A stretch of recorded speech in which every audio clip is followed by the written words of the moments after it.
Yeah, I could teach that. It was your essay for what? Huh? For chemistry. Really? For chemistry? Well, we had to write some scientific paper for like. It was just choose your own. Oh yeah. I chose time travel. Nice. No, that hurt me. It's just long to choose.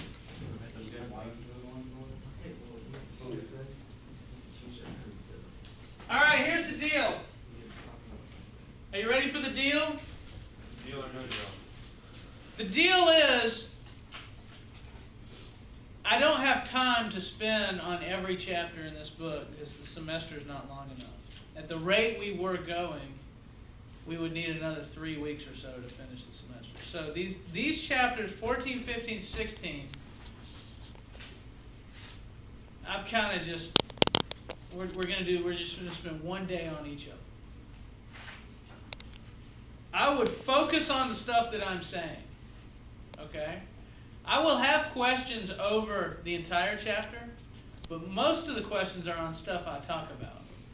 And there will be some other questions, so if you do your reading, you could answer some of those other questions, and I'm going to give you a lot of omits on the next test.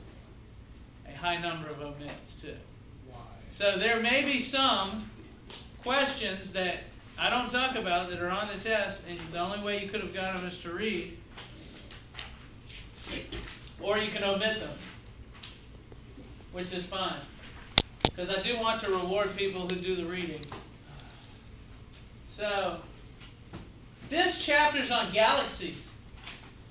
That's a galaxy we're looking at there. A galaxy is a huge collection of stars.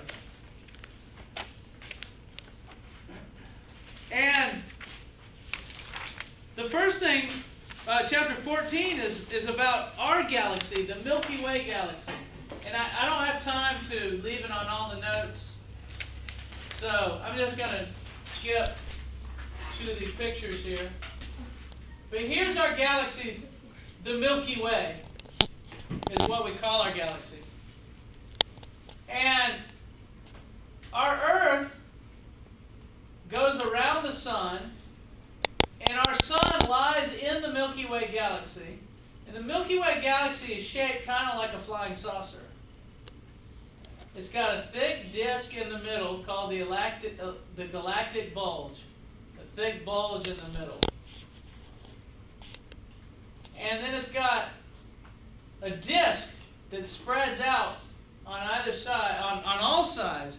This is a three-dimensional structure, so there's a bulge in the middle, and it's kind of like a hat. It's like a sombrero almost, or something like that, only the bulge is on both sides, you see. And so it goes out and comes out at you, too, so it's all around like this. And it's thinner there. And we're located about 2/3 of the way to the outside of the galaxy. And this is way overblown. The Earth is not nearly that big. As a matter of fact, from where we are in the disk, from the top of the disk to the bottom of the disk is 4,000 light years. So it would take light 4,000 years to get from the top here to the bottom there. And we're about 30,000 light years from the center, which is 8 kiloparsecs. Remember, parsec is 3.3 light years. So 8 times 3.3 gives you about 30. K means kilo, so that's about 30,000 light years. We're about 30,000 light years from galactic central point. Is that what the term is called, galactic? Uh-huh. And what did that video say about the center of our galaxy? Do you know? Do you remember? Black hole. There's a giant black hole in the center of our galaxy, a supermassive black hole. It's a big one. Say again? Supermassive black hole is a thing. Oh, really? That's a good band name. Is their music any good? I mean, the Twilight soundtrack. So, Like the movie? yeah, it's like the soundtrack and Twilight. Now, the galaxy rotates. It rotates. Everything in the galaxy is rotating and moving and spinning. Our star, the sun, goes around once every 200 million years. Wait, say that again?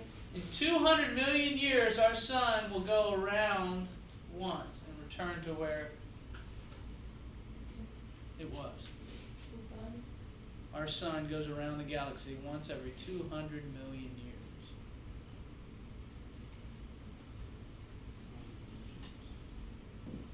So we call this area on the edge the galactic disk. The central bulge is here. The sun's about 2/3 of the way out from the center.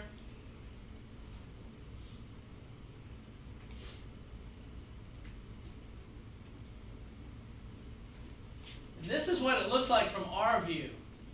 There's a thin disk of light, glowing gases and stars, creates a band. Because if we're sitting here on the Earth, looking toward the center, we would see more stars looking in the direction of the white arrow and the blue arrow than we would if we looked in the direction of the red arrows. Because if we look down the plane of our galaxy, we're seeing a lot of material, you see, so it's brighter. So if you go out at night and you look at the sky, you see a band of light that's called the Milky Way. That's why we could call our galaxy the Milky Way, because ancient people went out and they looked at the sky at night and they see this band.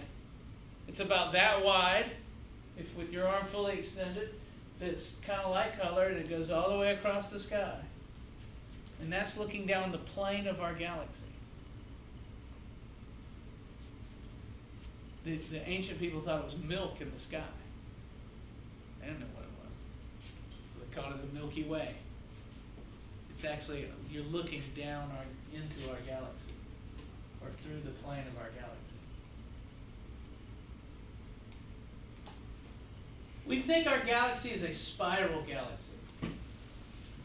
And by spiral, we mean it probably has spiral arms to it. Let me show you another spiral galaxy. This is the Andromeda Galaxy, which is also a spiral galaxy. And here you see it. This is a different galaxy. You can really see the spiraled arms well there. Is that a different galaxy, or is that a... Yeah. This is a galaxy called M101. And so we think our galaxy looks like this, where the disk that goes around the center is actually made of these arms that kind of curve, these spiral arms. And our sun is in one of the arms. Again, this isn't our galaxy. We don't have a picture of our galaxy because we're in it. And it would take thousands of years to fly outside our galaxy to take a picture of it. Millions of years. With our rockets, we can't even get very far away from our own sun. There's a spiral galaxy seen edge on. And you can't see the little spiral arms because you're looking edge on, you see. This is Andromeda. It's a nearby galaxy. And it's not quite seen edge on. It's also a spiral galaxy. It's going to collide with us? It will collide with us. Yay. In something like 5 or 6 billion years. Our galaxy will run into Andromeda. And probably the two will eventually merge together into an even larger galaxy. Galaxies do this kind of thing. Is there a star like the sun in the galaxy? In Andromeda? Yeah. Yes. One galaxy consists of maybe 400 billion stars. We think our galaxy, the Milky Way, has about that many. 400 billion stars. So lots of them are like our sun. Because there's so many. And lots of them are bigger and lots of them are smaller. But think about that. There's 7 billion people on the planet. So there's more stars in a galaxy than there are people on the planet. Way more. Maybe 50 times more. Now Andromeda is actually surrounded by some smaller galaxies. There's one and there's one. There are smaller galaxies orbiting this larger Andromeda galaxy. And that galaxy might only have 4 or 5 billion stars in it. Well, this galaxy's got 400 billion stars in it. But it's still a lot of stars. Isn't that crazy to think of? And probably every star has some sort of planets around it.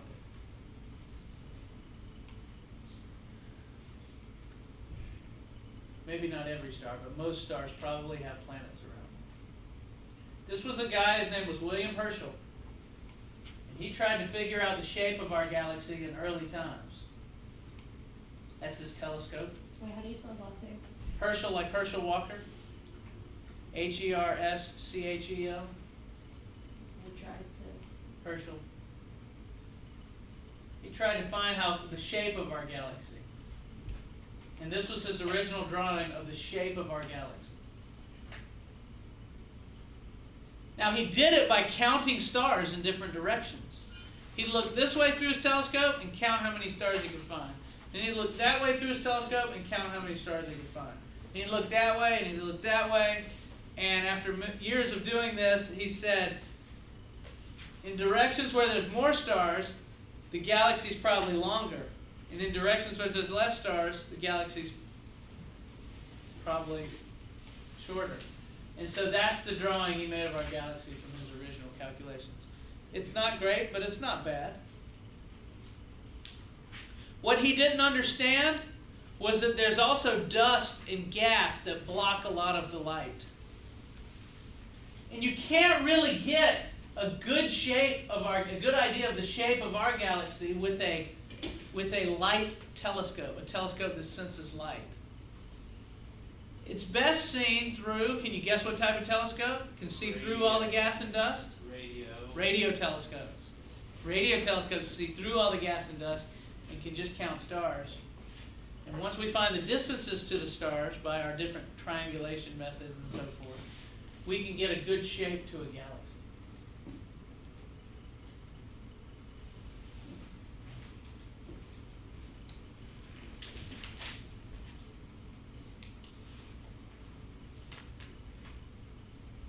There's a certain type of star called a variable star that gets bright, then dim.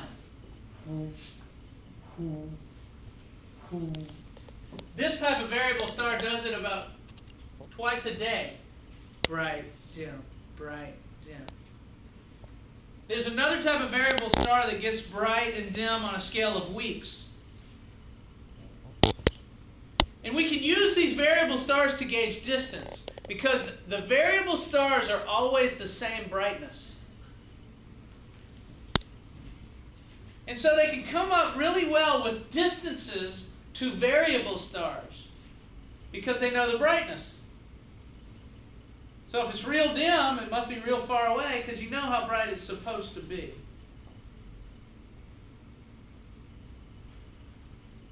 And so using these variable stars, they've really mapped out, there's one that takes a few days to vary. I guess it's twice a week it's getting bright.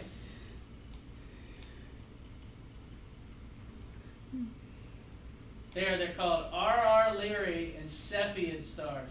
They're stars that are dying. They've come off the main sequence and they're starting to get big and they're unstable. This is called the instability strip. The Leary and Cepheid are variable stars that get brighter and darker. And since we know their brightness, we can tell their distance by how bright they look.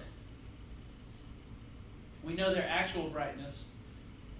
So if they're dim, they must be real far away. Those are the only two types of variables? Those are the only two types. They're called Leary and Cepheids. Who's that guy? Leary. And how do you spell the other one? Here they are. RR, Leary, and Cepheids are variable stars that help gauge the distance to things that are really far away in our galaxy. And we got real good measurements of our galaxy using these variable stars. And they're dying. Yeah, they're stars that are dying. They've come off the main sequence and they're turning into red giants.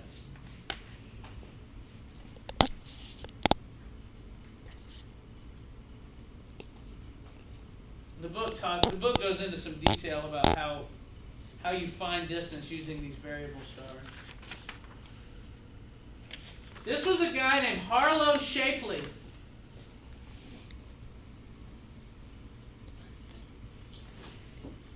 And he discovered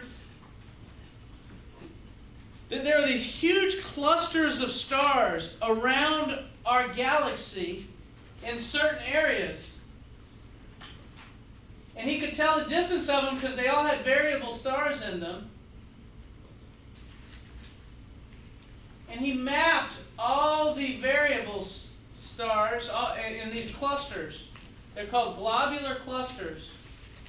And this is showing his map to all the globular clusters. Here's the center of the galaxy. Here's where our sun is. And everywhere where you see a red dot is a globular cluster. A collection of thousands of stars all together in a cluster.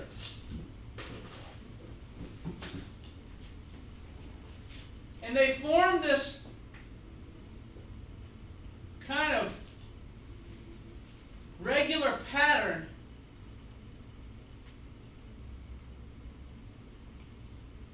around the center of our galaxy that we call the Galactic Halo.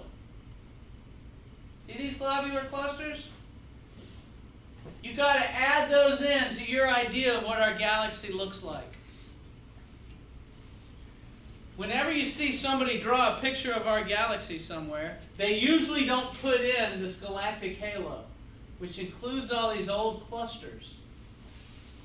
Look at them all spread around. You probably didn't even know those were there. What is the galactic halo? What is the galactic halo? Yes. It's a kind of a spherical area here that contains these globular clusters. And it kind of surrounds our whole galaxy. But it's in the shape of a sphere, like a basketball.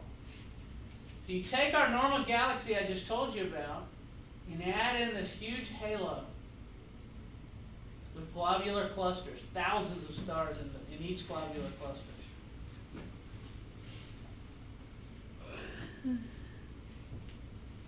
We know from the age of these stars in the globular clusters that they're very, very old.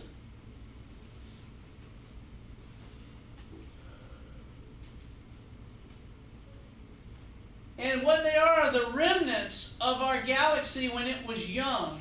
When our galaxy was young, it was shaped like the galactic halo. But because of gravity pulled in most of the material in the galaxy. And do you know what happens whenever you pull in material?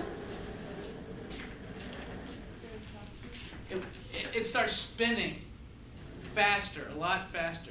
So, yeah, most of the material in the galaxy was just floating around in this big sphere. And then gravity starts pulling in a lot of the material. And it starts spinning faster. I'll try and do it for you. As it's pulled in. And have you ever seen a guy making pizza? He throws up the dough and he spins it. What's the dough do when you spin your pizza? Flatten out. It flattens out. Philip, you getting any of this? Talking about pizza. You throw up the dough, you spin it around, it flattens out. And it turns into our galaxy that's spinning around and flat. on the edges. But the globular clusters, all these big clusters of stars, are very old, and they remained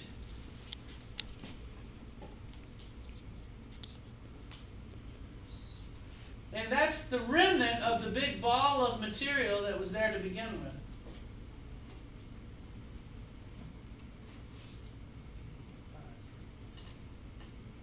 Hey, there's the first computers. You know what the first computers were?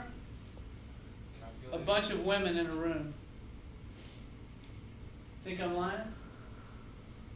You can read about the first computers.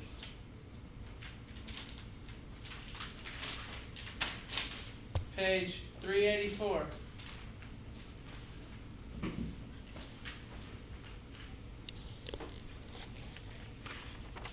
A large portion of the early research in observational astronomy focused on monitoring stellar luminosities and analyzing stellar spectra.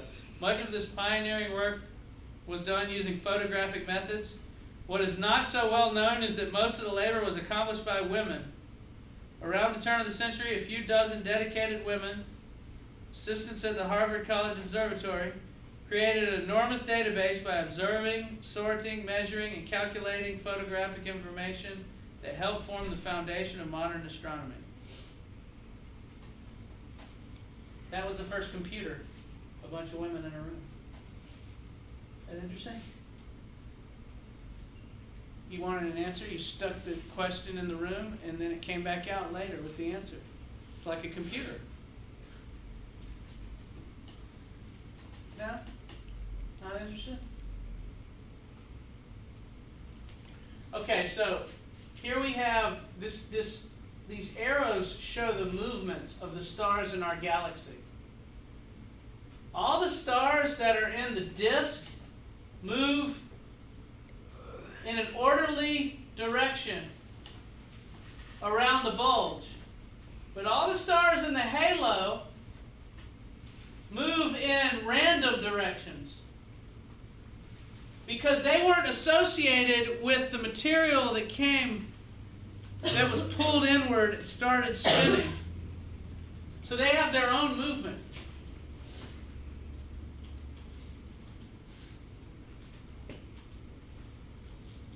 So there's three main parts to a galaxy. The galactic disk is the flattened area. The galactic halo is the very old spherical area. And then the galactic bulge in the middle is hot gas and dust.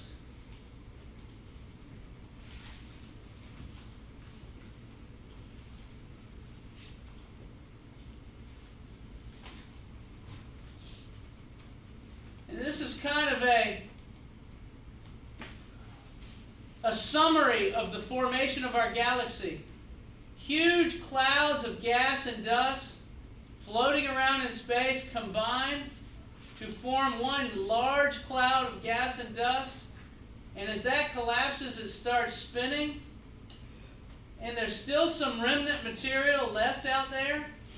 And that remnant material left out here becomes all these clusters in the halo.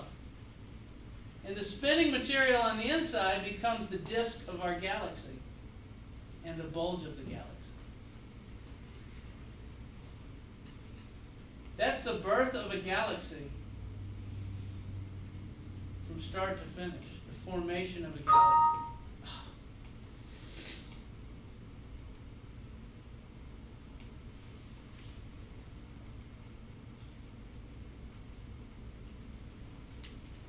That's what we think our galaxy looks like. That's an artist's drawing, it's not real. That's about where our sun sits. We actually call this a barred spiral and not a spiral because the disk, the middle of the disk here has bars on it that stick out. You know what those two are called? They're nearby galaxies that are actually going around our galaxy. Did you know there are galaxies orbiting our galaxy, small ones? You know what they're called? Science Bowl? No? Anyone? They're the Magellanic Clouds. You can see them if you're ever in the southern hemisphere.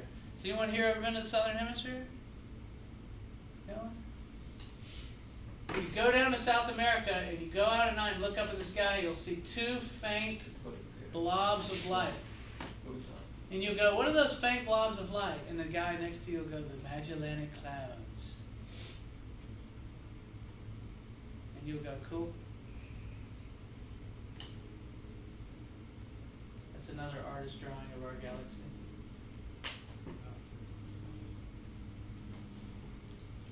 And let's skip density waves.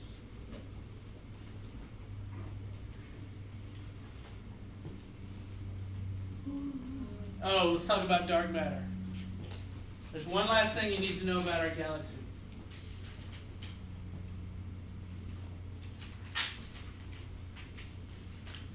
See if I can find the right picture here. No, whoops.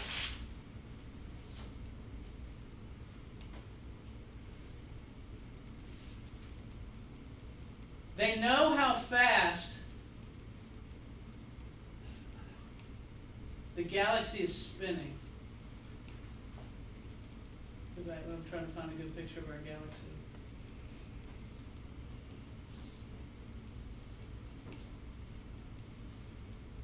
Here we go. Our galaxy is spinning, right? And they know how fast it ought to be spinning. It follows Newton's laws. The more mass you have, the faster objects will spin. So they can measure the weight, they can weigh our galaxy and measure how heavy it is. And we know how fast the stars ought to be going around.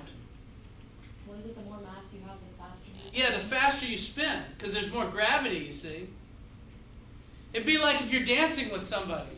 You ever dance with somebody and it swung around? They're swinging you around. You know, do they do square dancing anymore? That was big when I was a kid. Anyone here ever square dance? McLean, you do a little square dancing?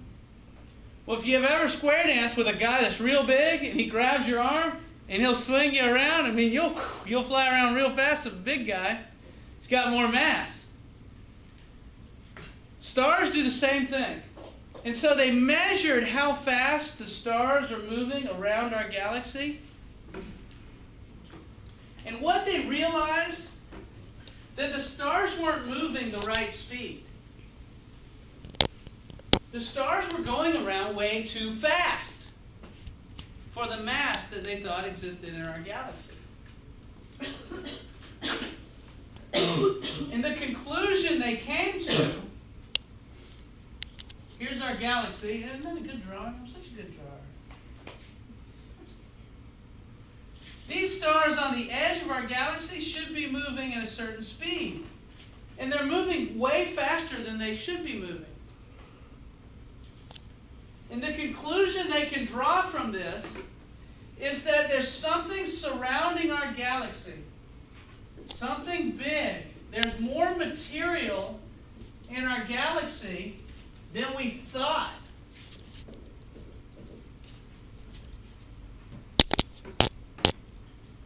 There's actually, the galaxy, the stars that we see only makes up maybe 10% of the material that's in our galaxy. There's other material out there and we don't know what it is. They know the shape that it's in. It goes way out from the edge of our galaxy of what we can see. It goes way out here. You know what they call it? Dark matter. It's called dark matter. And they don't know what it is. But it not only surrounds our galaxy, it surrounds every galaxy. Something like 90% of the matter that makes up our galaxies, we don't know what it is because we can't see it. It's dark matter. But we know it's there by its gravity. It emits gravity. And it will bend light waves.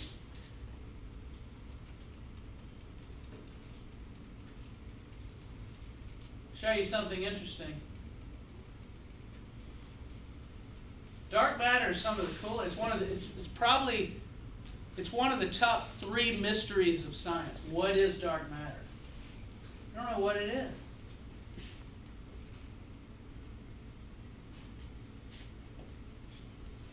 But they know it's there by several ways. One of them is because of the speed of these things that orbit.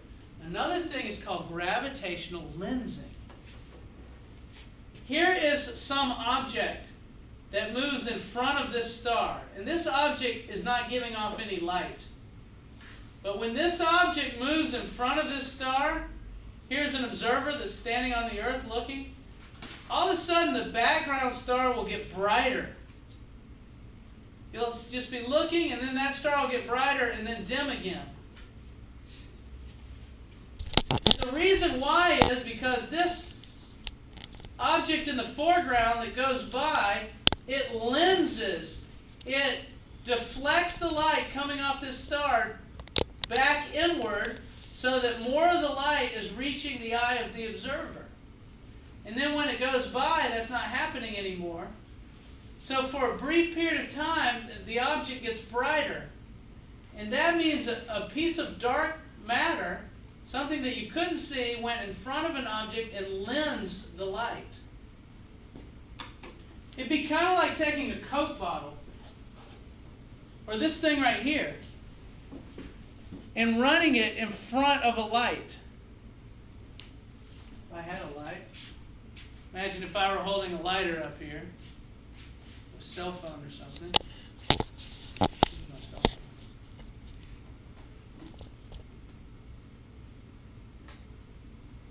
You can see the background. If I run the lens in front of it, for a brief moment, the light, if I had a light on, the white gets brighter for a second as the lens goes by. The lens itself isn't giving off any light. But as it goes in front of something, of an object, that object gets brighter. Just got an email.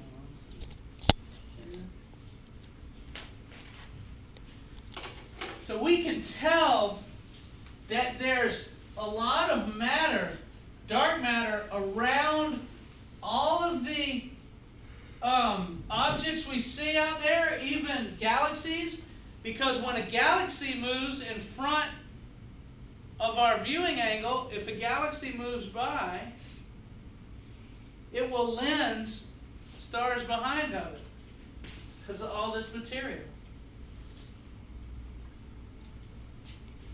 And we don't know what it is. So there's a discussion in your reading about dark matter. It's very interesting stuff. So galaxies are weird places.